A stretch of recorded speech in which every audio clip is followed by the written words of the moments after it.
Hello guys! For today's video ay mag-short tutorial lang po muna tayo kung paano mag-transfer ng pera from PayPal to GCash. Una ay mag-login po tayo sa ating PayPal account doon sa Google Chrome, hindi po sa app. So i-input lang po natin dito yung email ad or mobile number natin. Then pagkatapos na yan, click natin yung next. So, i-input lang po natin ang ating password.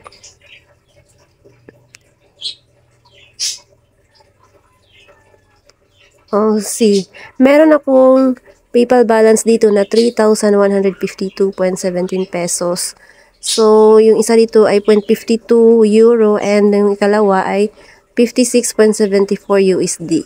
So, para ma-transfer natin yan sa GCash, i-click natin itong tatlong dots sa magkabilang gilid ng euro at USD. Then, i-click natin itong convert currency.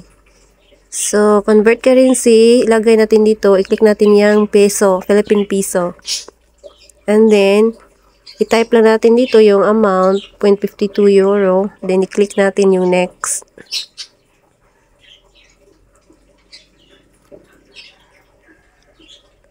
So, i-click lang natin itong convert now.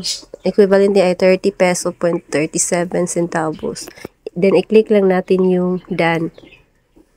So, sa pangalawa naman, yung USD, i-click pa rin natin yung 3 dots and click natin yung convert currency. Then, select natin itong Philippine peso.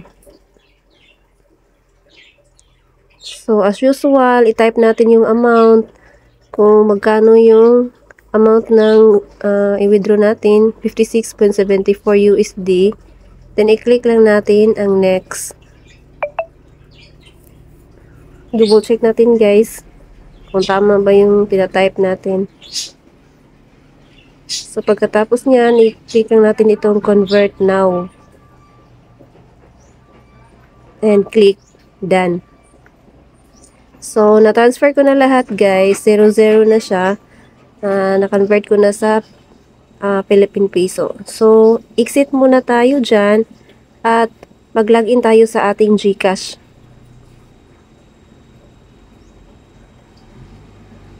So, nakalagin ako sa aking GCash guys. Punta tayo sa profile.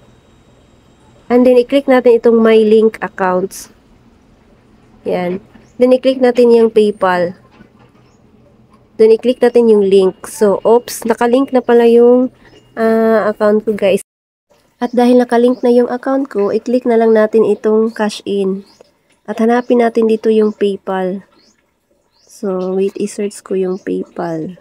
So, andyan siya sa baba. Note, minimum cash in is 500 peso.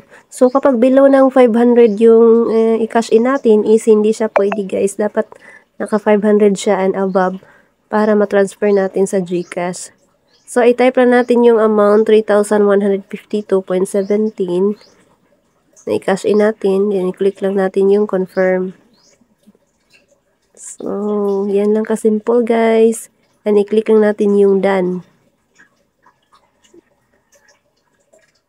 And mag-wait lang po tayo ng ilang minuto or minsan matagalan siya pagdating guys. So, ayan na pala guys. So, automatic na siya. Nakalagay na yung 3,152. Napakaganda pala niya guys kasi wala siyang bawas. Kung ilan yung i-transfer mo, yan din talaga ang pumapasok sa GCash mo. So, yun lang guys. Sana makatulong. Thank you for watching.